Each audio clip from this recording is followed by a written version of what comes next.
Subscribe करा आणि पाहत राहा विटा क्रांती न्यूज। लोकशाहीर अण्णाभाऊ साठे यांच्या शिल्पसृष्टीसाठी लागणारा निधी देणार, आमदार बाबर यांचे प्रतिपादन। विटा येथील साहित्यरत्न लोकशाहीर अण्णाभाऊ साठे यांच्या शिल्पसृष्टी पूर्णाकृती पुतळ्यासाठी कितीही निधी लागू दे, लोकप्रतिनिधी म्हणून तो देण्याची माझी नैतिक जबाबदारी आहे। तुम्ही आराखडा तयार करा।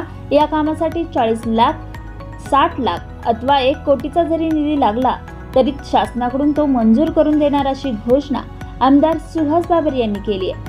साहित्यरत्न लोकशाहीर अण्णाभाऊ साठे यांच्या जयंतीनिमित्त त्यांच्या विटा नेहरू नगर येथील नियोजित पूर्णाकृती पुतळा व शिल्पसृष्टी येथे आमदार सुहास बाबर यांनी अभिवादन केले।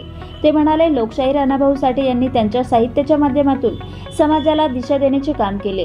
आपण लोकप्रतिनिधी असताना हे काम रखडले जाऊ नये अशी आपली भावना आहे। हे काम लवकरात लवकर पूर्ण करणे हीच खरी अण्णाभाऊंना श्रद्धांजली ठरेल अशी स्वर्गीय आमदार अनिलभाऊ बाबर यांची देखील भावना होती।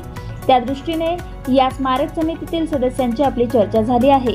हे स्मारक युवा पिढीसाठी मार्गदर्शक ठरावे अशी अण्णाभाऊ प्रेमींची इच्छा आहे। यासाठी मी कुठेही कमी पडणार नाही।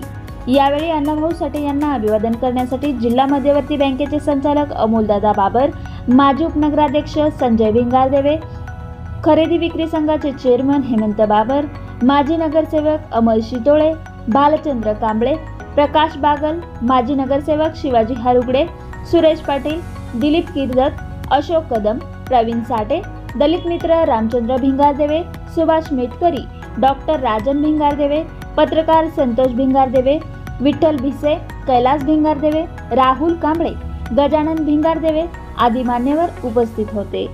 मतदारसंघाची लोकप्रतिनिधी या नात्यानं जबाबदारी सोपवली आणि माझं नैतिक कर्तव्य आहे की या भागातलं कुठलंही काम निधी नाही म्हणून अपूर्ण राहता कामा नये, ही माझी नैतिक कर्तव्य, माझी जबाबदारी आहे। तुम्ही सर्वांनी तेवढा मोठा विश्वास माझ्यावरती व्यक्त केला आहे। काही दिवसापूर्वी मी अनेक लोकांशी, तुमच्या समाजातल्या काही घटकांशी आणि पुतळा समितीच्या अनेक सदस्यांशी माझी या निमित्तानं चर्चा झाली आहे आणि डॉक्टर साहेब, माझा एक मानस आहे की हे काम लवकरात लवकर पूर्ण झालं पाहिजे, कारण गेले अनेक दिवस आपण या ठिकाणी असंच अर्धवट अवस्थेमध्ये आपलं काम आहे।